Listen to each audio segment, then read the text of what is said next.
Olá, sejam todos muito bem-vindos. Eu sou Estevão Herculano e esse é o podcast da Igreja Presbiteriana de Jundiaí. Hoje nós conversaremos sobre o tema O que é Cosmovisão? Roda a vinheta.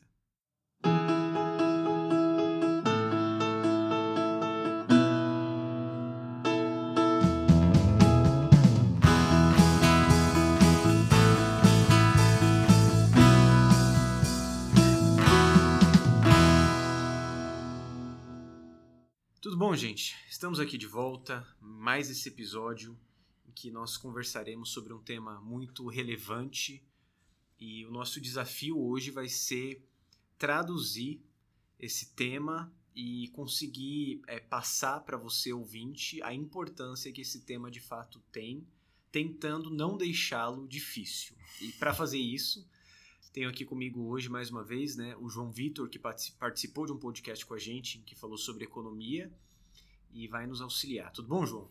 Tudo bom, Estevão? Olá, ouvintes. Muito bom estar de volta para falar desse tema importante. Esse negócio de tentar não deixar difícil é difícil, porque é um tema bem profundo, mas vamos lá, né? Vamos tentar fazer o que a gente conseguir. Vai, se Deus quiser, vai sim.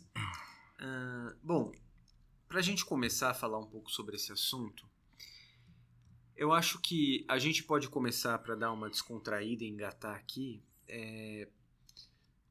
Quando a gente fala sobre um tema mais profundo que envolve a Bíblia, mas toca em outras áreas do saber, como é o caso da cosmovisão, há algumas pessoas, crentes, piedosas, mas que podem achar que é uma coisa não tão importante, não tão relevante. Dizendo algo do tipo assim, o que importa é pregar o evangelho, é falar de Jesus, a igreja ser sal da terra e luz do mundo. E esses temas teóricos, cosmovisão, filosofia, literatura, são coisas que não são importantes. A gente não precisaria perder tempo nisso. E eu queria saber de você, João, qual tipo de resposta a gente pode dar a isso para a gente começar a conversar e por que cosmovisão não é algo apenas teórico, mas prático e por que é importante para a igreja e para os cristãos estudarem e compreenderem o que é cosmovisão cristã?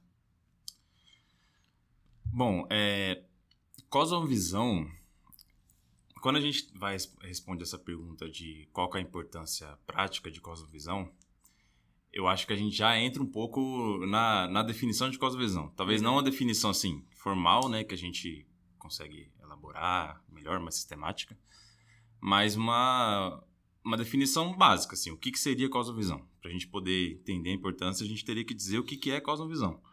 Falando assim muito preliminarmente, cosmovisão é basicamente o conjunto de pressupostos que a gente tem para poder se relacionar com todas as coisas da realidade. Então, é aquele conjunto de ideias ou de pensamentos, que seja, princípios, dos quais a gente parte para poder enxergar as coisas, para poder falar das coisas, para poder ver as coisas.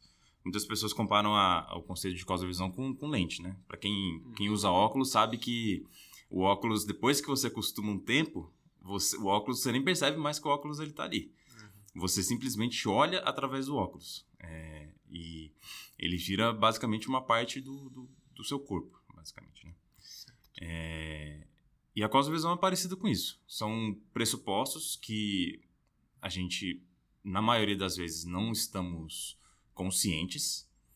Embora, quando a gente pensa sobre isso, a gente consegue articular um pouco desses pressupostos, as nossas respostas às questões mais básicas. Mas, então a gente não está totalmente consciente deles, mas ainda assim nós usamos eles para poder pensar sobre outras coisas. Tá, então vamos lá. Acho que até para esclarecer para quem está escutando, pressuposto. Você acabou de dizer que não necessariamente a gente tem consciência de que há um pressuposto. Então acho que é legal a gente definir, não abrangentemente, extensamente, mas pelo menos explicar o que é pressuposto.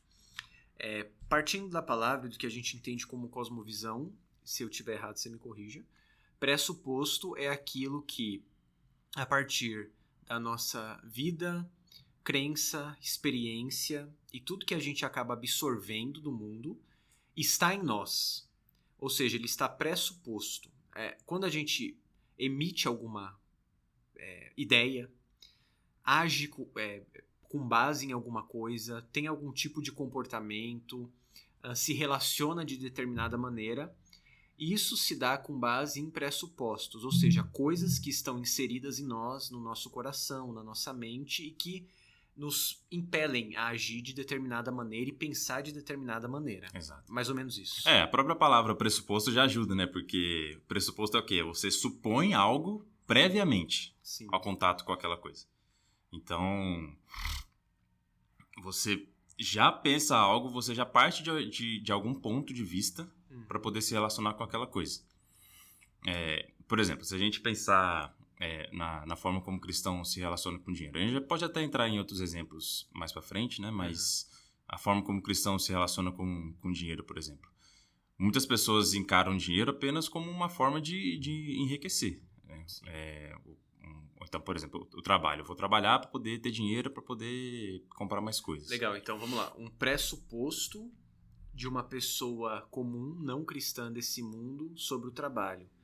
O pressuposto dela o trabalho serve para me dar dinheiro. Para me dar dinheiro, para me exatamente. enriquecer. Exatamente. Outra pode ter um outro pressuposto. Trabalho é ruim e eu só faço por obrigação. Exato. O cristão, o trabalho, pressuposto cristão, o trabalho é uma bênção por meio da qual eu glorifico a Deus e, de certa maneira, cuido da criação em que ele me inseriu. Exatamente. Acho que é mais ou menos isso. Né? E por esses exemplos, Estevam, a gente até já pode ver por que a cosmovisão ela é importante. E a cosmovisão cristã, particularmente, por que ela é importante. E, na verdade, por que é importante estudar a cosmovisão ou então conhecer a cosmovisão. Você, por exemplo, você deu alguns pressupostos que algumas pessoas usam para se relacionar com o trabalho. E você falou, cristão, ele pensa X, Y, Z sobre o trabalho. Mas o ponto na prática, muitos cristãos não pensam isso que você falou sobre o trabalho. Não pensam X, Y, Z de acordo com a Bíblia sobre o que é o trabalho. E são pessoas que se declaram cristãs, são pessoas que leem a Bíblia, são pessoas que declaram crer na Bíblia. Então, quando elas não pensam em relação ao trabalho, em relação a qualquer outra coisa que seja, a partir da visão bíblica daquela coisa, existe uma contradição ali. Uma pessoa que se declara cristã, que acredita na Bíblia, mas não pensa sobre aquela coisa aquilo que a Bíblia pensa. Sim. Então, estudar a cosmovisão vai nos ajudar a ser mais, digamos assim, coerente com aquilo que nós professamos como cristãos. É claro que a cosmovisão, em nenhum lugar na Bíblia está escrito que você tem que saber cosmovisão para ir para o céu, que você tem que saber cosmovisão para poder ter um relacionamento íntimo com Deus, nada disso. Mas nós, como cristãos, nós temos uma identidade em Cristo, nós fomos salvos em Cristo, e a partir disso nós temos uma identidade, e agora o nosso trabalho, digamos assim, é tornarmos a nossa vida mais coerente com essa identidade que nós temos em Cristo. Certo. E para isso nós precisamos pensar, para isso nós precisamos labutar, precisamos nos esforçar para que nossa mente e o nosso coração estejam alinhados, harmônicos em relação às coisas que a gente vive, na forma como a gente vive. Legal, então vamos lá. Eu peguei uma definição simples aqui de cosmovisão para a gente ir compondo a ideia do reverendo Felipe Fontes, um professor tanto no seminário quanto no mestrado.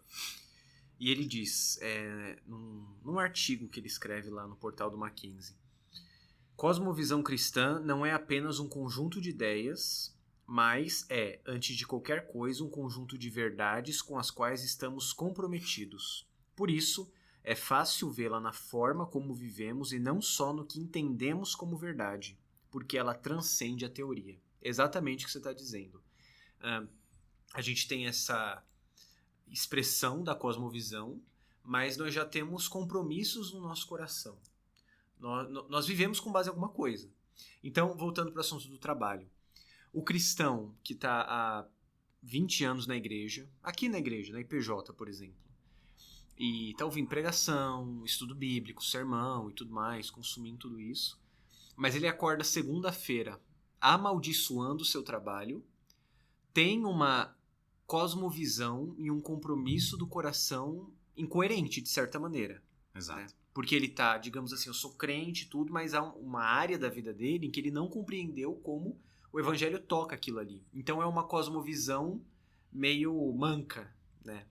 Em que falta um certo, uma certa coerência. Né? E aí o que eu queria te perguntar é nesse sentido. Cosmovisão sempre é coerente? Ou existem pessoas que falam uma coisa, vivem outra e pensam coisa diferente? O que você acha? É uma pergunta muito boa, porque ela meio que meio que confronta a gente, né? Porque a resposta simples que eu daria a essa pergunta é não. A cosmovisão, ela nem sempre é coerente. E eu diria que, na maioria das vezes, ela não é coerente. Quase sempre ela é incoerente ou quase nunca ela é coerente. Isso é claro que tem muito a ver com o fato de nós sermos limitados e pecadores, né? Nós somos limitados na nossa capacidade de articular as nossas ideias, de pensar sobre todas as questões que nos cercam.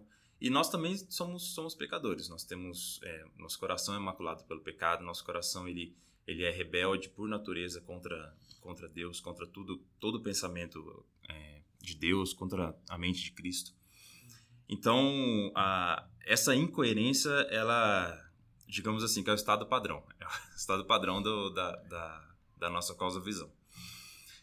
Então, a cosmovisão, ela é incoerente, mas, por outro lado, ela não é um compromisso, assim, não é algo que é dado. É algo, uma vez que ela tem a ver com os pressupostos que nós vamos adquirindo ao longo da vida, a cosmovisão, ela pode se tornar mais coerente. Sim. Conforme a gente começa a pensar nela, né? Ela não é coerente porque como a definição que você leu, ela é muito boa, né? Ela começa falando isso, né? A cosmovisão, ela é um compromisso. E geralmente quando a gente tem compromisso com alguma coisa, é um compromisso meio que inquestionável, né?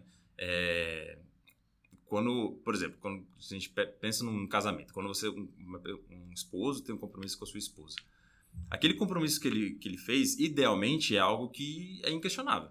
Nada vai abalar aquele compromisso. Ele está com aquele compromisso até o resto da vida. Então, a relação com aquela coisa que você tem compromisso, ela é eterna, ela não está sob questão.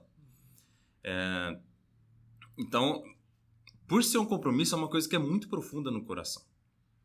É muito profundo no coração. A gente não consegue... A gente só consegue penetrar nessa questão quando a gente começa, de fato, a cavucar. O que está no meu coração, o que de fato eu penso, o que o meu comportamento em relação a essa coisa ele está demonstrando. Né? Esse é outro ponto que a definição mostra, né, em relação ao comportamento. O comportamento ele vai demonstrar aquilo que a gente realmente tem em relação ao trabalho. Né? Em relação ao trabalho, não, em relação a tudo que a gente Isso é muito tem uma cosmovisão. Né? Sim. A gente... Famosas palavras de Jesus, a boca fala do que o coração está cheio. Não só a boca, mas a gente age com base no que está no nosso coração. Então você está falando, a pessoa, por exemplo, cristã, mas que é extremamente irada, amargurada, briga com todo mundo, tudo. Digamos assim, ela é cristã, mas os compromissos do coração dela estão, de certa maneira, mostrando que há coisas que precisam ser tratadas, né? Ela precisa cavucar.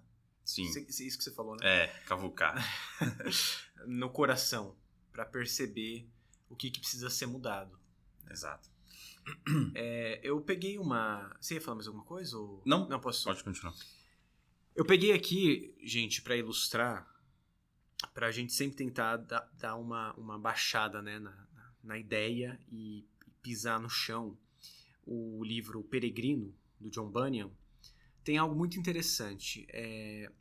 Para quem não sabe, eu acho que se você é um cristão reformado da IPB, pelo menos ouviu falar sobre esse livro, você já ouviu.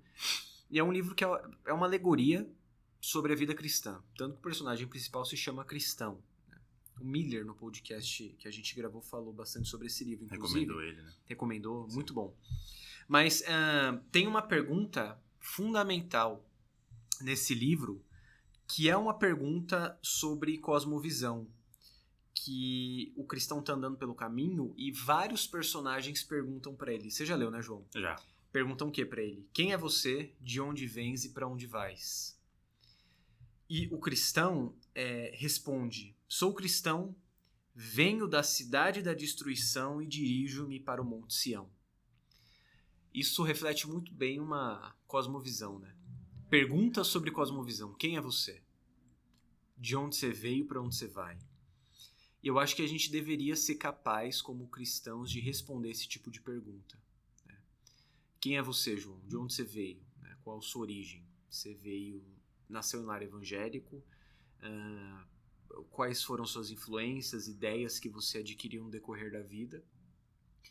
Quando você se converteu, né? Você tem convicção de que você saiu da morte para a vida e que você está caminhando para Sião, né? Então, isso são perguntas de cosmovisão, né? E a pergunta fundamental, quem nós somos, por exemplo. Acho que não é tanta gente que para pensar nisso, né? A cosmovisão, ela tem essa dificuldade, né? O assunto em si tem essa dificuldade porque tem muito a ver com essas perguntas básicas, né? Com essas perguntas mais fundamentais. Infelizmente, a gente, assim, não sei se é por uma questão cultural, né? Mas a gente, com o passar do tempo, parece que a gente está cada vez menos preocupado com essas questões mais básicas, assim. O que existe, o que não existe, o que é o certo, o que é o errado, né? É óbvio que todo mundo, de alguma forma, sempre tem contato com isso, mas essas questões últimas, qual que é o destino das coisas, o que acontece depois da morte, né?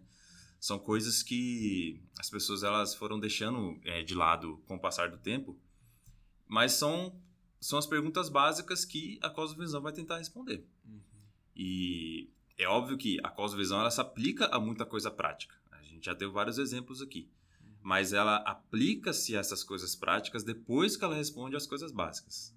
Ou melhor dizendo, a resposta que a gente dá às coisas básicas, qual que é a coisa mais fundamental da realidade? Né? Tá. Um Deus criador, um Deus trino que existe numa relação de amor desde a eternidade. As respostas que a gente dá às coisas mais básicas, elas vão informar, vão nutrir a forma como a gente se relaciona com essas outras coisas práticas do dia a dia. Né? E um outro aspecto desse exemplo do peregrino é que a cosmovisão, geralmente vem... Geralmente não, mas um jeito muito prático e muito bom da gente demonstrar uma cosmovisão através de uma história. É contando a nossa história. Ou melhor, a história que nós contamos a respeito de nós mesmos, a respeito da vida, a respeito da criação do mundo, a história que nós contamos, ela aponta para qual é a nossa cosmovisão. E a Bíblia faz isso. Exatamente. A Bíblia é uma narrativa, né? Basicamente, ela é uma grande narrativa, né? Nós, como reformados, como cristãos presbiterianos reformados, muitas pessoas gostam de teologia, amam essa parte sistemática da teologia, uma parte que a gente chamaria de proposicional, que é um conjunto de proposições, de ideias, de afirmações. Mas, se a gente olhar para a Bíblia em si, principalmente de uma perspectiva literária, dos gêneros literários da Bíblia, a minoria são propositivos, são conjunto de proposições. Eu acho que a Bíblia tem... Eu tô chutando aqui, mas 60% de narrativa. Sim. Ou até um pouco mais, né? Muita coisa, né? A gente vê essa parte mais propositiva, talvez um pouco mais ali nas cartas de Paulo. Nas cartas. Mas é muita história, muita parábola, muita profecia, muita coisa assim, muitas figuras de linguagem. Muita poesia. Então, a Bíblia, ela nos dá uma história e muito da construção, da nossa construção de cosmovisão, daquilo que a gente vai entender pela nossa cosmovisão, vai ser entendida, né? A gente vai chegar nisso quando a gente se pergunta qual que é a minha parte nessa história. Em que ponto dessa história bíblica, dessa grande narrativa bíblica, eu me encaixo. Tá, então vamos lá. Você falou, por exemplo, existe o tipo de teologia que a gente pode chamar de sistemática. Se você pegar, por exemplo, um livro de teologia sistemática, o que é a teologia sistemática? É a sistematização da doutrina bíblica, o que é fundamental. Inclusive, a igreja precisa da sistemática, ela funciona como um muro que impede que a gente caia em heresia, Mas se você abrir uma teologia sistemática, o que você vai ter assim, doutrina de Deus, atributos de Deus, Deus é atributos comunicáveis, Deus é bom, Deus é amoroso. Atributos incomunicáveis, Deus é eterno, Deus é onisciente, onipotente, onipresente. Beleza. Doutrina do homem, doutrina da redenção, doutrina de Cristo, do Espírito Santo, por aí vai. Então a gente tem essa sistematização da doutrina. Por outro lado, olhando de uma outra maneira de fazer teologia, complementar a sistemática, mas digamos que de uma outra maneira, a gente tem uma teologia que a gente pode chamar de teologia bíblica, que lida com essa grande história da redenção, né? Que alguns teólogos chamam de drama das escrituras, mas metanarrativa, tudo. Mas o que o senhor está dizendo é assim, você tem uma história maior, é isso, né? Isso. Que é a história de um Deus que está redimindo seu povo, descrita do Gênesis até o final, ao Apocalipse. E nós estamos nessa história. Nós somos uma narrativa dentro da grande narrativa. Isso muda nossa concepção de vida. Exatamente. Muda nossa concepção de mundo. Exatamente. E aí, e onde que a gente está inserido nessa narrativa? Qual é o nosso papel? E onde que você está inserido nessa narrativa, João? E o nosso ouvinte, onde? Bom, eu acho que para responder essa questão, é bom a gente tentar pensar o que seria essa narrativa. Legal, né? boa ideia. Os teólogos reformados, eles costumam resumir essa narrativa em três grandes palavras, né? O trinômio criação, queda e redenção. Legal. Aí tem essa discussão, né? Se a gente coloca glorificação, né? Depois da redenção, porque de fato consumação, né? Depois da redenção, porque de fato a redenção ela termina na consumação. Ou se a redenção seria uma divisão dentro da redenção, né? Uma redenção iniciada e uma redenção consumada, né? Mas enfim, essa ideia de criação, queda e redenção é uma forma que eles usam para a gente poder resumir o que é a história bíblica, né? E nós hoje, nós nos encontramos nesse ponto da redenção, em que a redenção ela já começou, mas ela ainda não foi consumada. A história bíblica ela começa com a criação de um Deus que é infinito e pessoal, uma criação do nada. Deus ele cria todas as coisas, ele cria o homem e a mulher, coloca o homem e a mulher no jardim para poder cultivar, guardar o jardim e frutificar e multiplicar e espalhar essa bênção de Deus, essa bênção do relacionamento com Deus para toda a terra. E isso é a parte da criação. Uhum. Adão e Eva, eles desobedecem a Deus e aí acontece a queda, essa parte da queda dessa grande história, né? Então Adão e Eva desobedecem a Deus, eles são expulsos do jardim e Deus, logo ali no jardim, ele já promete, né, através do proto-evangelho, ele já promete que viria o descendente do homem, né, o descendente da mulher pisaria a cabeça do descendente da serpente. Em Gênesis 3:15. Em Gênesis 3:15, exatamente. Só que, e a partir dali, a gente já começa um processo de redenção, né? Esse é outro ponto importante, porque muitas vezes quando a gente fala redenção, a primeira coisa que a gente pensa é Cristo, né? E, claro, Cristo ele é a consumação, o auge, a revelação máxima dessa redenção. Mas a redenção ela já começa logo ali com a forma como Deus ele vai conduzindo o povo, a humanidade, o povo, para poder trazer a sua redenção. Então ele chama Abraão, e de Abraão ele constitui uma família, uma grande família, que aí o povo de Israel ele vai se constituindo, e Israel ele é chamado para ser a luz de Deus no mundo, né? E para abençoar as outras nações, e as outras nações seriam abençoadas em Israel. Só que Israel falha e Deus então ele revela em Jesus o grande plano dele, que era de redimir todo o povo através da morte de Cristo. Então a gente se encontra nesse ponto em que Cristo ele veio, ele morreu, ele ressuscitou e ele equipou a igreja dele para poder levar o evangelho dele e transmitir essa redenção para todas as pessoas, né, em primeiro lugar, né, para que as pessoas se reconciliassem com Deus pessoalmente, mas para todas as coisas, para que a gente, a partir desse ponto, a gente consiga enxergar todas as coisas, como a gente está explicando aqui, né, consiga enxergar todas as coisas a partir dessa perspectiva da redenção. O que isso significa? Que todas as coisas elas passam por essa narrativa. Né? Tudo está dentro dessa história. Tudo está dentro dessa grande história. Né? Eu tô falando aqui de muita teologia. Você, por favor, você me corrige. Não, tá ótimo. Só para qualquer coisa a gente vai Mas essa ideia de criação, queda e redenção, ela é uma história não apenas nossa, mas é a história a partir da qual a gente enxerga todas as coisas. Então, por exemplo, se a gente continuar esse exemplo do trabalho, né? Por que a gente não pode encarar o trabalho como um mal necessário, como aquilo que a gente só tem que fazer para poder conseguir dinheiro e depois do trabalho a gente começa a viver de verdade?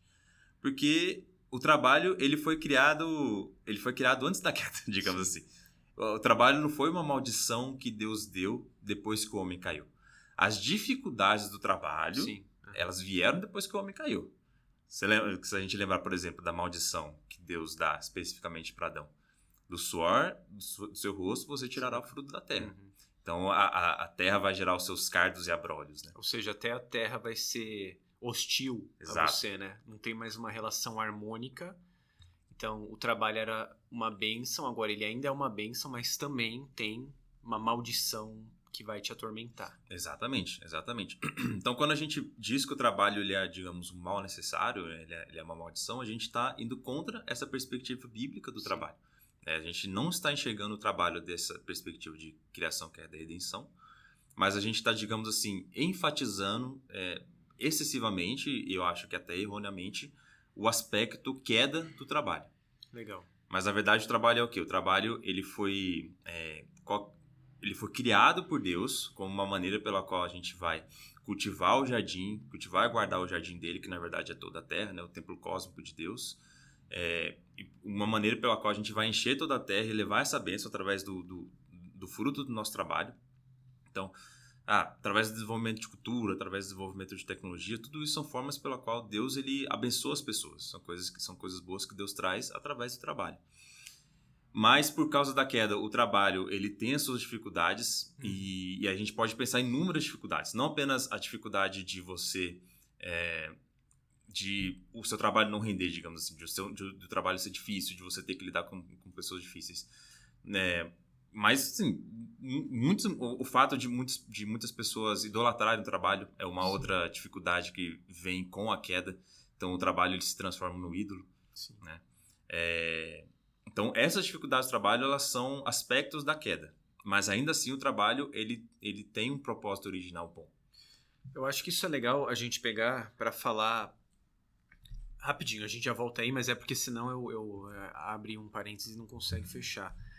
Eu acho que a partir disso que você falou, dessa ideia de criação, queda e redenção, a gente já consegue estabelecer, por exemplo, 2 pressupostos. Tá?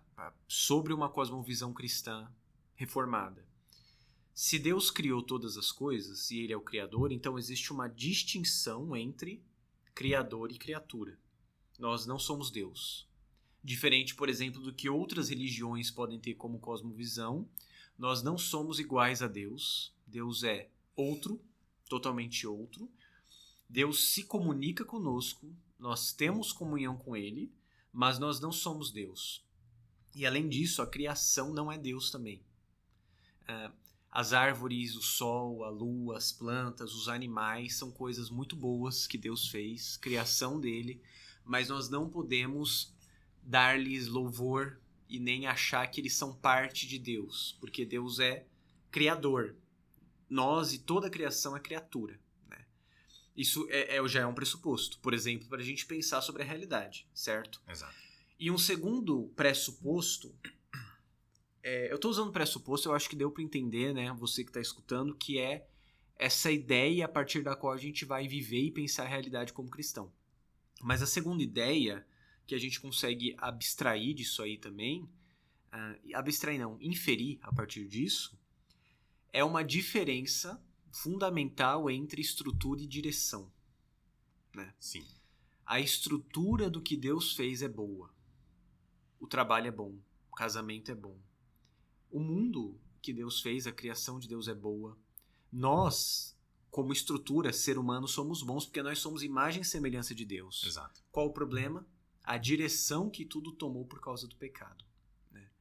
Eu não sei se você tem alguma coisa assim para falar nesse sentido. Eu gosto muito da forma como o Anthony Huckema, naquele livro Criados à Imagem de Deus, coloca isso. Ele fala que o pecado, né, a queda, a gente consegue enxergar melhor o que ela é quando a gente pensa em dons. Deus deu diversos dons para o ser humano, e esses dons eles estão resumidos nessa doutrina da imagem de Deus, né? Então, tudo que nós temos de bom vem do fato de que nós somos feitos à imagem de Deus. Então, a nossa racionalidade, nossa criatividade, a nossa capacidade de amar, de pensar, de se alegrar, tudo isso são dons de Deus que vêm pelo fato de nós termos sido criados à imagem dele. Mas o ser humano, por causa do pecado, ele pegou esses dons e ele, ao invés de usar eles para poder retornar esse louvor a Deus e glorificar a Deus, ele usou esses dons para poder adorar a si mesmo. E adorando a si mesmo, se perdeu completamente. Então, não é uma questão de que estruturalmente nós perdemos a imagem de Deus na queda. É uma questão de que nós mantemos a imagem de Deus, mas a imagem de Deus ela foi manchada, corrompida, foi arranhada. Qualquer palavra que você quiser usar para mostrar que ela foi profundamente maculada. A mácula, a mancha, ela é tão grande a ponto de a gente não conseguir sair dessa por nós mesmos, mas ainda assim a estrutura ela está ali. E essa ideia de estrutura e direção ela é fundamental na perspectiva da criação, na perspectiva da cosmovisão reformada. É algo que os reformados eles enfatizam muito na cosmovisão cristã. Tanto que se o ser humano fosse descartado, a estrutura, por exemplo, fosse descartada com a queda, não haveria necessidade de redenção. Por que Deus nos redime? Porque apesar da mancha na imagem dele, que há em nós, né, ainda assim nós somos imagem e semelhança de Deus. E Cristo, que é a perfeita imagem do ser de Deus, a exata expressão do seu ser, como diz a Escritura, nos recria, né? Nos redime nele. E é por isso que Paulo, por exemplo, fala que a gente precisa, então, apresentar nossa vida como um sacrifício vivo, santo e agradável, que é o nosso culto racional. A gente é salvo em Cristo e essa imagem vai novamente se tornando semelhante a Jesus, que é Deus, né? Deus que se encarnou, o verbo que se fez carne e Deus homem. Eu lembro uma vez, João, lá no seminário, você me interrompe também se eu estiver falando muito, tá? Desculpa aí. Que isso. Que o professor, eu tive uma matéria no seminário, eu gosto muito do Antigo Testamento, né? Um dos motivos é pelo qual eu sou péssimo em grego e eu sou melhor em hebraico. Mas o outro é por conta de influência um pouco desse professor. E a gente tinha uma matéria muito legal chamada... que ela era uma sigla, mas resumindo, era mentalidade hebraica e helênica. Ele ensinava um pouco sobre a mentalidade do Antigo Testamento e do Novo. Isso é muito importante também, porque às vezes a gente lê a Bíblia, parece que a Bíblia caiu com zíper do céu no século XXI, né? Mas ele falando assim, perguntando pra gente, por que, por exemplo, Deus sempre condenou o homem de fazer imagem dele?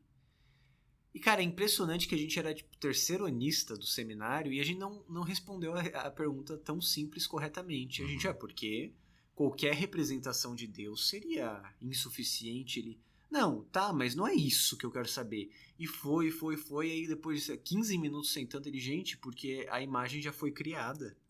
É você, nós somos imagem de Deus, imagem e semelhança de Deus. E às vezes a gente não se atina para isso, né? Sim. Deus nos fez a imagem e semelhança dele. E o próprio Jesus, né? Quando a gente pensa que Jesus ele é a imagem perfeita do Pai, em certo sentido, ele é uma imagem totalmente diferente do ser humano, porque ele é o Deus encarnado, então ele é a revelação plena do Pai. Mas em outro sentido, ele é a imagem de Deus da mesma maneira que nós somos a imagem de Deus, porque ele é totalmente homem.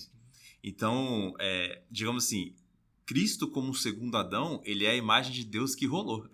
Ele é a imagem de Deus que deu certo, entendeu? Que não passou por tudo que Adão fez, mas ele cumpriu o propósito de Deus para Adão ao obedecer completamente a Deus. E nós, como seres humanos, e também feitos à imagem de Deus, nós seguimos esse propósito. Com certeza. E Cristo... um exemplo aqui pra gente ir pro próximo ponto, pra eu te perguntar outra coisa. Mas eu acho que a gente consegue ver esse paralelo interessante sobre como Deus influencia nosso modo de ver as coisas, olhando para o livro de Gênesis, para a abertura de Gênesis e para o Evangelho de João, por exemplo. A gente tem o Evangelho de João usando Gênesis como referência para falar da criação. Então a gente tem em Gênesis, no princípio criou Deus os céus e a terra. Em João, no princípio era o Verbo estava com Deus, ele era Deus, e todas as coisas foram feitas por intermédio dele, sem ele nada do que foi feito se fez. Em Gênesis a gente tem, por exemplo, Deus falando haja luz e houve luz. E isso aqui que eu vou dizer, só estou reproduzindo o que eu aprendi do reverendo Felipe, então não é meu, tá? Mas é porque é uma coisa tão genial que eu acho que precisa ser propagada. Então, créditos ao reverendo Felipe Fontes. Antes que pense que fui eu que estou falando, só estou replicando. Não sobre Gênesis, mas o que eu vou falar agora. Mas uma coisa interessante é, por exemplo, o fato de Deus falar haja luz e houve luz não significa necessariamente que que o autor bíblico, Moisés, que escreveu Gênesis, estivesse enfocando nos fonemas que Deus falou. Porque Deus existe antes do tempo e do espaço. Então não significa necessariamente que ele falou fonemas, porque significaria que já existia tempo e espaço junto com Deus, né? Exato. O som não se propaga no vácuo. Exato. Então, mas qual é a ideia? É o que João mostra em João, o verbo. Então o foco de Gênesis e de João não é falar os fonemas de Deus, mas apontar para Jesus Cristo, o Verbo, como Criador. Ele estava com Deus criando todas as coisas. Sem Jesus, o Logos, a palavra, nada do que foi feito teria sido feito. Cara, isso é incrível, porque a gente vê um texto com uma diferença milenar de João e Gênesis, mas João simplesmente ratificando o que Gênesis falou. Deus fez, Cristo fez, o Verbo, e o Espírito fez. Deus é Criador, Redentor e Consumador. O Deus triuno, Deus trindade, né? A nossa cosmovisão muda completamente com isso, porque a gente olha para esse mundo como feito por Deus e como uma coisa incrível que Deus fez, né? E a nossa vida como simplesmente uma partezinha dessa história que Deus está contando, né? Sim. Um episódio dessa série, né? Uhum. Um capítulo dessa narrativa. Sim. Nossa, cara, tem tanta coisa pra pensar nisso. Porque uma coisa que eu tava pensando aqui quando você tava falando em relação a João e Gênesis, né? Como Gênesis é o primeiro livro do Antigo Testamento, né? E João, apesar de não ser o primeiro livro do Novo Testamento como ele é organizado hoje, ainda assim ele tá nessa primeira porção que são os evangelhos, né? Sim. E são dois relatos da criação, né? E a gente pode dizer um relato da criação original e um relato da nova criação. Né? A forma como Jesus ele inaugura, digamos, uma nova criação através da sua encarnação e através da sua ressurreição, principalmente, né? E é uma pista para a gente entender qual que é a nossa parte, né? Voltando para aquela questão de onde que a gente está nesse ponto da história, né? O que a gente faz no momento da redenção? Porque a gente falou criação, queda, redenção. Nós Sim. Estamos nesse momento que a redenção já começou. Mas o que a gente faz nesse momento da redenção? A redenção, ela é basicamente Deus possibilitando que nós voltássemos para o projeto original da criação. A redenção, ela não vai voltar as coisas ao que era exatamente como era no Éden, porque existe um final. Eu preciso tocar nesse ponto daqui a pouco, não posso esquecer. Continua, Tá. É só para eu colocar na minha cabeça. Porque isso é importante, é muito importante. Sim. Mas pode continuar. Exatamente. A redenção, ela nos traz de volta para o projeto original da criação, só que o projeto original da criação, ele progride. Ele não fica na criação. A gente não vai voltar para o jardim, não vai voltar a andar nu no jardim, nada disso. Entendeu? Por quê? Porque qual que é o final, qual que é o propósito, objetivo, a linha de chegada da Bíblia? Uma cidade, chamada Nova Jerusalém, que vai descer do céu. Então, a redenção ela nos coloca de volta nesse propósito de criação. E o que isso significa na prática? Significa que quando a gente quer pensar a partir de uma cosmovisão cristã, a gente tem que olhar, a gente olha para as coisas e se pergunta: qual que é o propósito criacional de Deus para aquela coisa? A gente já deu exemplo do trabalho, por exemplo, mas Outro exemplo muito claro que a gente consegue pensar é questões relacionadas à sexualidade, gênero. Qual que é o propósito de Deus original para o casamento? A gente volta os nossos olhos para a criação para entender como que nós agora, no momento da redenção, precisamos voltar para esse propósito e, através das nossas vidas, através daquilo que a gente prega, através daquilo que a gente vive, mostrar esse propósito criacional, mostrar esse bom propósito da criação de Deus, esse bom propósito da estrutura de Deus que permanece boa apesar da direção estar errada, né? E nisso a gente pega essa direção errada e novamente coloca ele na direção certa, que é na direção de Cristo, né? Acerta o leme do Exatamente, barco, né? Exatamente. Eu falei disso, desculpa ter cortado, mas acho que você conseguiu, né, concluir o raciocínio que você queria. Algo muito importante também, um insight de um livro. A gente tem vários livros aqui para citar, que não fica citando que fica cansativo, mas o Criação Restaurada, acho que é isso, né, do Albert Waters. E o insight é o seguinte: redenção não é repristinação. O que é repristinação?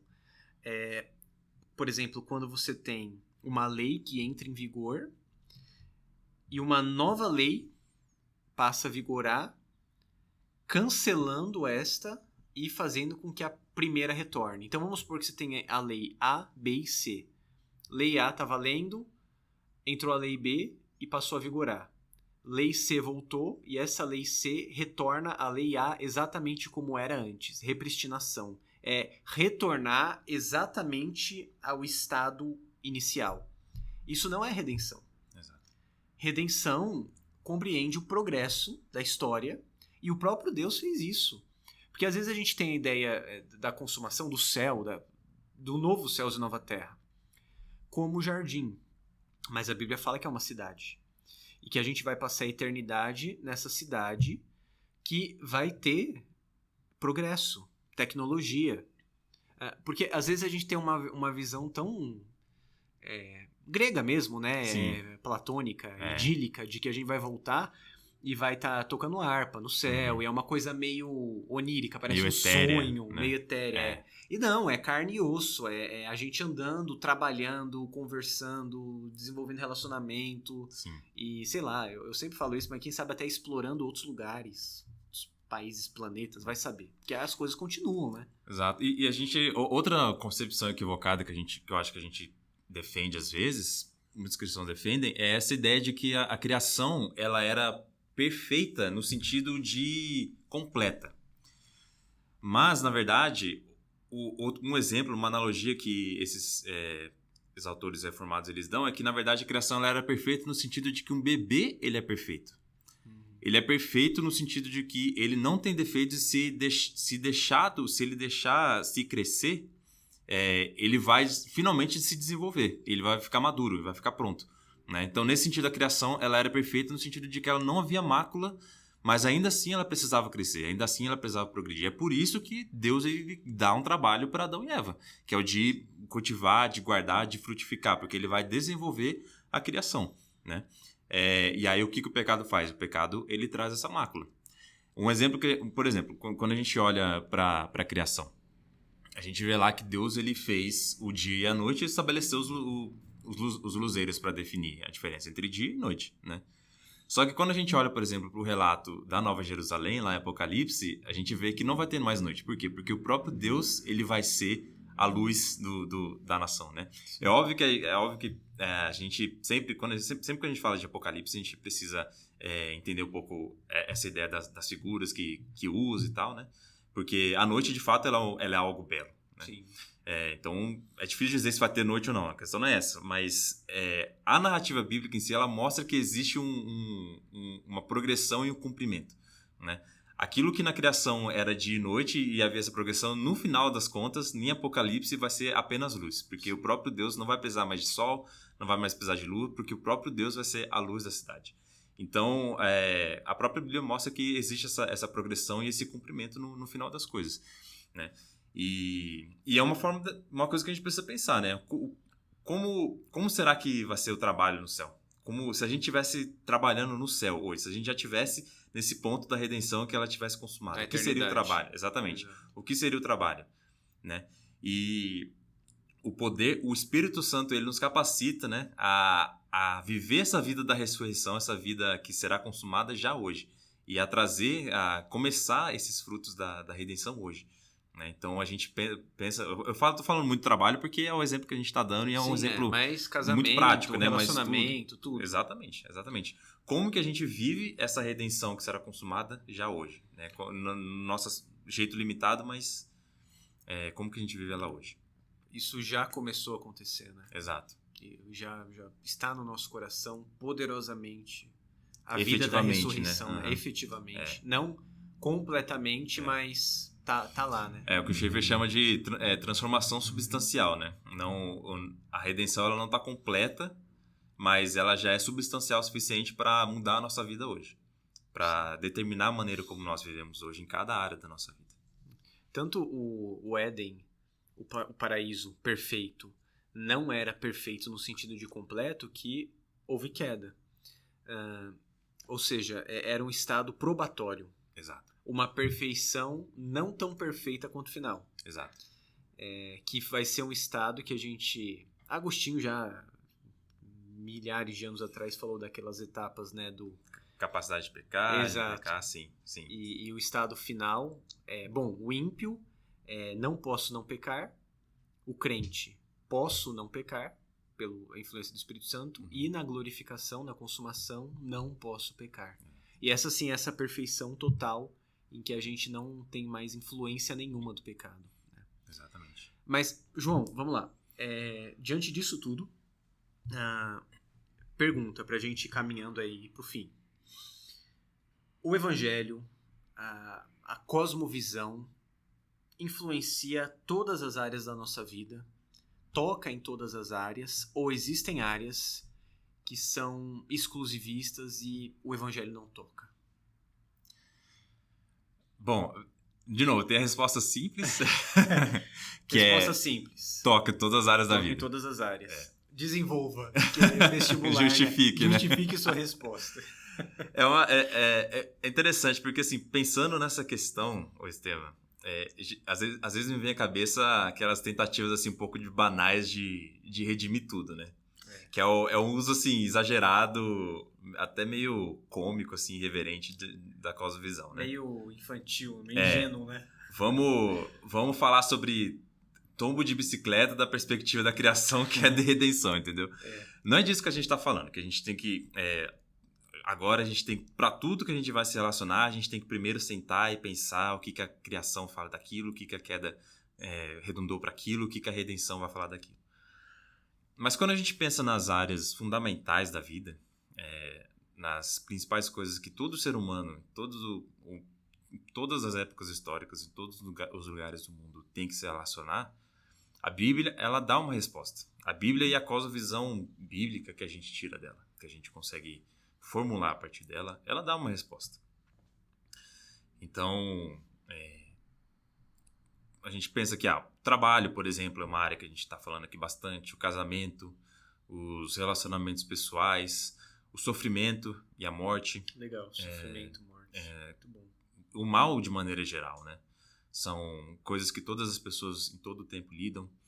A gente pode pensar em vários... O que você pensa assim de exemplo quando você... Não, eu acho legal você falar de sofrimento e mal, porque dentro dessa perspectiva de que Deus é o Criador e a estrutura é boa, o mal não é essencial.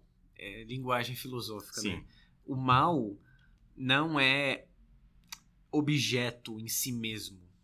O mal é o acidente da criação. Exato. Né? O mal é uma sombra. E vai passar um dia. E para o cristão, diferente de uma pessoa que não tem uma cosmovisão cristã, uma pessoa que não crê em Deus e não crê na Bíblia, quando ela está sofrendo, o mal para ela é a essência da vida. A vida é sofrimento. Sim. Para o cristão, não. Há sofrimento na vida. Deus em nenhum momento nos diz que isso não vai ter. Mas ele mostra que o sofrimento é para esse tempo de queda. Assim como Jesus, no tempo de sua humilhação, sofreu. Inclusive, a Bíblia fala em Hebreus que ele aprendeu a obediência por aquilo que sofreu. Cara, isso é uma coisa maluca. Sim, pensar Como que o próprio Filho de Deus perfeito aprendeu a obedecer por meio do sofrimento. Ou seja, Deus está te ensinando a ser como Jesus por meio do sofrimento. Sim. Isso muda tudo, né? Não, e isso chega num ponto, Estevam, de as pessoas assim, formularem sistemas de pensamento inteiro em torno de enxergar o mal como uma coisa essencial, como a palavra final da existência, né? A gente vê muito isso hoje na cultura pop, em filmes, séries extremamente pessimistas, extremamente nihilistas, que nesse afã, nesse esforço assim, de mostrar o mal, a maldade humana, parece que eleva o mal como se ele fosse a força mais dominante, como se a existência, a criação, ela tivesse se originado do mal, se originado do caos. Então é aquela filosofia do absurdo, né? É óbvio que a gente sabe que o ser humano ele é cruel justamente por causa do pecado. Mas o mal em si ele não é a origem da criação, ele não é a fonte da criação. Essa ideia de que no início da criação havia um embate em pé de igualdade entre caos e ordem, entre as forças do bem e as forças do mal, essa é uma ideia completamente pagã. Sim. A Bíblia não dá nenhuma brecha para essa ideia. Pelo contrário, a Bíblia ela começa com a história de um Deus bondoso que desde toda a eternidade já amava em si mesmo na Trindade, e a partir desse transbordamento de amor, ele cria todas as coisas para poder compartilhar esse amor com os seres humanos. E ele tem tanto amor pelos seres humanos que ele suja as mãos, digamos assim, do pó da terra para poder moldar o ser humano, e ele sopra do seu próprio espírito dentro do ser humano. Então, a criação ela tem um início na bondade, na bondade em si, no amor em si. Então, como você falou, o mal ele é esse intruso, né, na criação.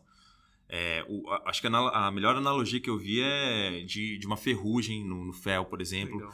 Ou então até do câncer, por exemplo. O que é o câncer, basicamente? O câncer ele é um mal que se instala no corpo de uma pessoa e que ele demonstra esse aspecto assim, forte do mal, digamos assim. Né? Por quê? Porque o câncer, se ele não for tratado, ele leva a pessoa à morte. Então ele é capaz de matar uma pessoa. Só que uma vez que a pessoa morre, onde que fica o câncer? O câncer não existe mais.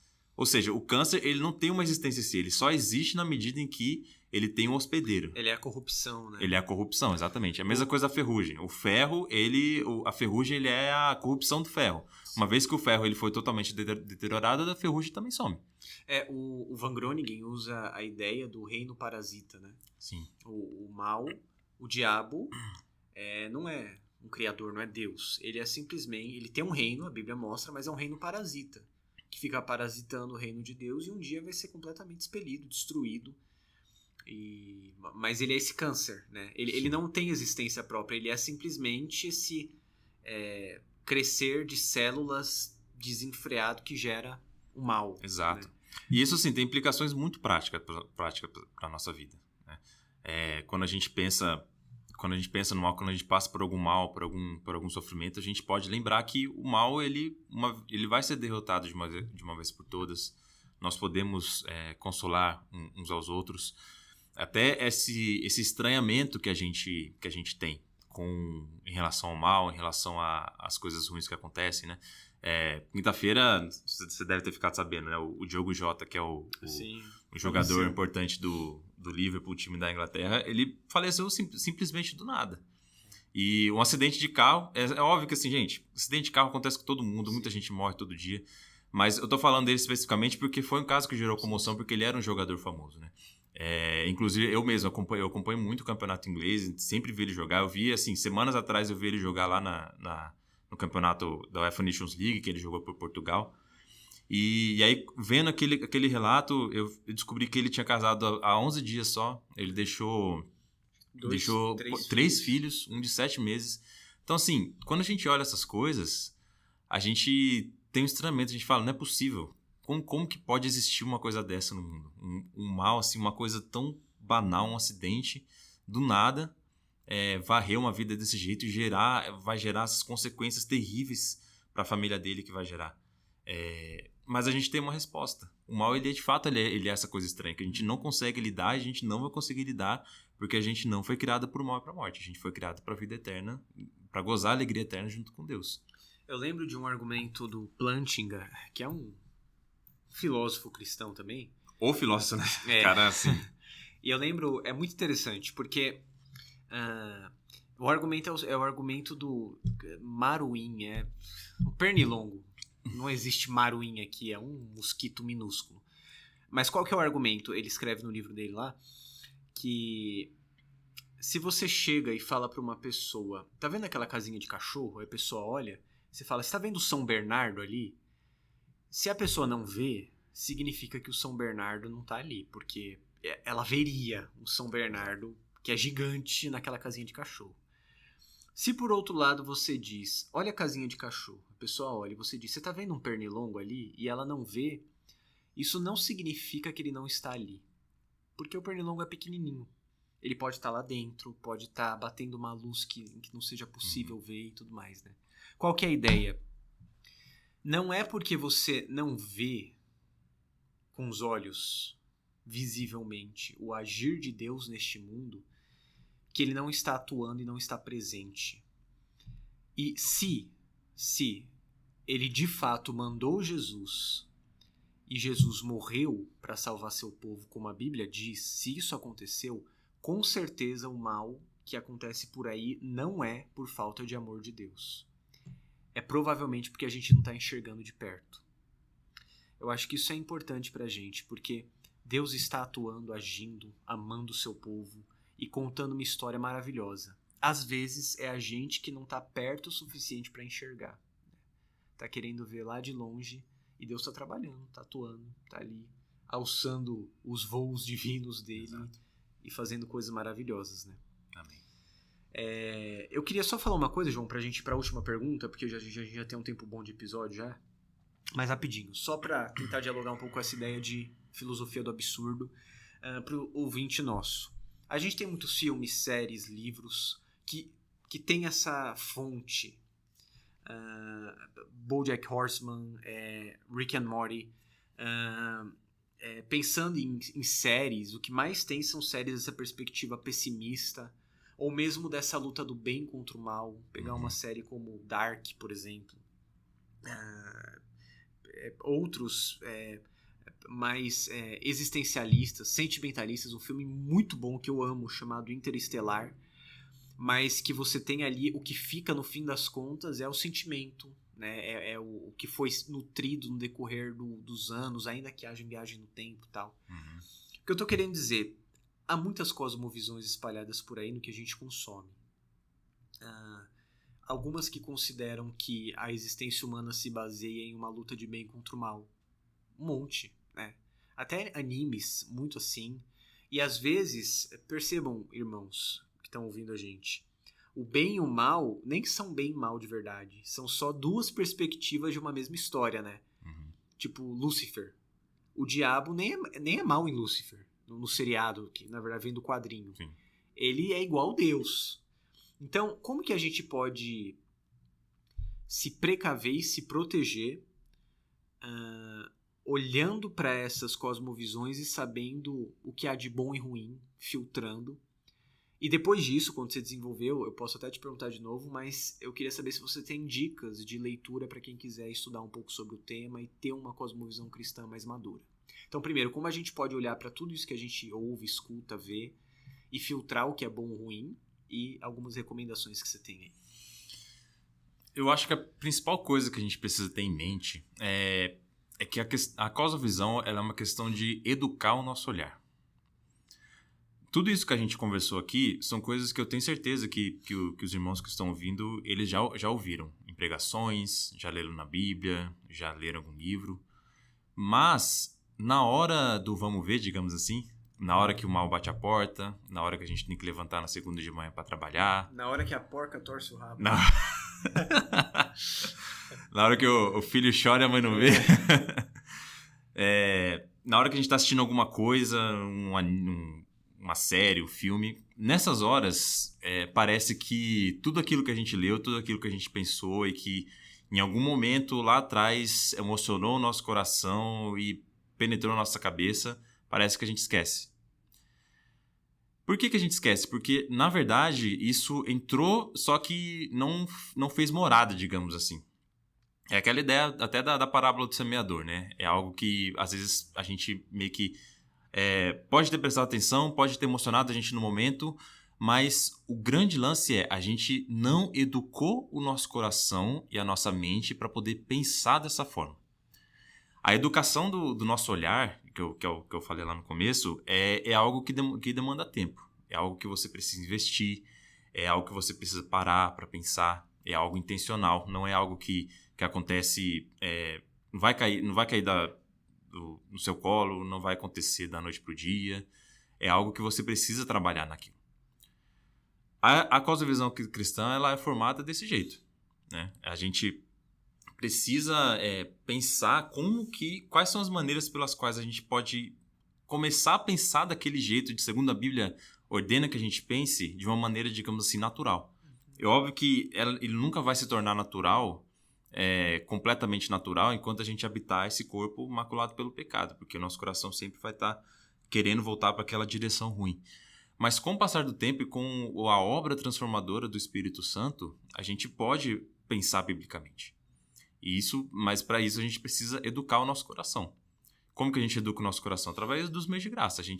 Através de uma meditação profunda, demorada na palavra, não apenas aquela leitura básica que a gente faz antes de dormir, quase dormindo, ou então que a gente faz com muita pressa. É óbvio, meus irmãos, nós vivemos num momento muito corrido, né? Muitas pessoas trabalham em 2 empregos, trabalham o dia inteiro, e às vezes só consegue 15 minutos para ler, etc. Mas ainda assim nós precisamos entender que se a gente quer educar o nosso coração para poder pensar da maneira bíblica, para quando a gente se deparar com essas coisas, a gente já está com o coração preparado para ver aquelas coisas da perspectiva de Deus, a gente precisa educar o nosso coração. Então a gente precisa pensar profundamente na Bíblia, a gente precisa pensar, ler boas literaturas, assistir boas pregações, meditar naquilo, refletir bem naquilo. O que essa pregação falou para mim? Como que eu posso aplicar essa pregação nessa semana, em alguma coisa específica que eu estou vivendo? Como que eu posso aplicar essa passagem bíblica que eu li em algo que eu estou vivendo lá no meu trabalho, na minha família, alguma luta interna que eu estou vivendo? Então, a gente precisa educar o nosso coração. E aí, assim, já dando algumas dicas, né, algumas recomendações, tem muita coisa muita coisa tem sido produzida sobre cosmovisão ultimamente, né? Eu acho que um bom ponto de partida, assim, muito básico, muito simples, muito rápido, é esse livro que você citou, A Criação Restaurada, do Albert Wolters. É um livro assim, muito fininho, assim, muito fácil de ler. 100 páginas. E ele é publicado pela Cultura Cristã, então é um livro assim, presteriano. Coisa boa. Coisa boa. E então essa é uma boa porta de entrada. Se você, minha irmã que estiver escutando, for ler esse livro, você vai ver que já vai estar bem equipado para poder pensar nessas coisas. Mas a partir daí a gente tem outras coisas. Tem o livro Dando Nome ao Elefante, do James Sire também. O Universo ao Lado também, do James Sire. Introdução à Cosmovisão Cristã, do Michael Burry e do Craig Bartholomew. Se você quiser, meu irmão, depois pode vir falar comigo, eu posso te emprestar esses livros, posso te mostrar o nome certinho. Mas são livros de uma leitura ali mais intermediária para poder aprofundar um pouco mais. E uma última recomendação que eu dou, tem um site do Invisible College, que é se você não conhece o Invisible College, é uma iniciativa do reverendo Pedro Dutti, lá de Goiás. Ele é um reverendo presbiteriano, da Igreja Presbiteriana do Brasil mesmo. E ele criou essa iniciativa de instrução teológica cristã, reformada. E lá no site deles, no Invisible College, tem um guia de estudo para a cosmovisão, tanto um guia essencial, que tem ali vários recursos, podcast, vídeo, palestra, vários recursos sobre isso, e um guia avançado, que daí você consegue se aprofundar mais ainda. Então, assim, tem uma trilha inteira para você poder, desde da abertura ali, da porta de entrada, até as coisas mais profundas aí. E, claro, estou à disposição também para conversar, compartilhar, quem quiser. Legal. João, obrigado. Mais uma vez, Deus abençoe. Obrigado pela sua instrumentalidade aí em ajudar a gente. Foi muito bom. Obrigado mesmo, viu? Obrigado, Estevam, pelo convite. Deus abençoe. E para você que nos ouve, que ficou até aqui, obrigado. Que Deus te abençoe. Espero que você tenha sido edificado, se interessado pelo tema e compreendido a relevância de estudar e compreender cosmovisão cristã para a sua vida, tanto particular quanto pública, na igreja, no trabalho, com a sua família. Afinal de contas, Jesus é o Senhor de toda a existência, né? E a gente precisa enxergar isso corretamente. Que Deus te abençoe. Não se esqueça de acionar o sininho de notificação aqui no Spotify, de dar like no YouTube. Pode colocar suas dúvidas aqui também, que em um momento oportuno a gente vai responder. E siga a Igreja Presbiteriana de Jundiaí nas redes sociais, no Instagram, no YouTube, para ver os trabalhos que a gente faz, as pregações, os conteúdos para edificar você. Compartilha, se inscreva e até a próxima. Um abraço, Deus abençoe.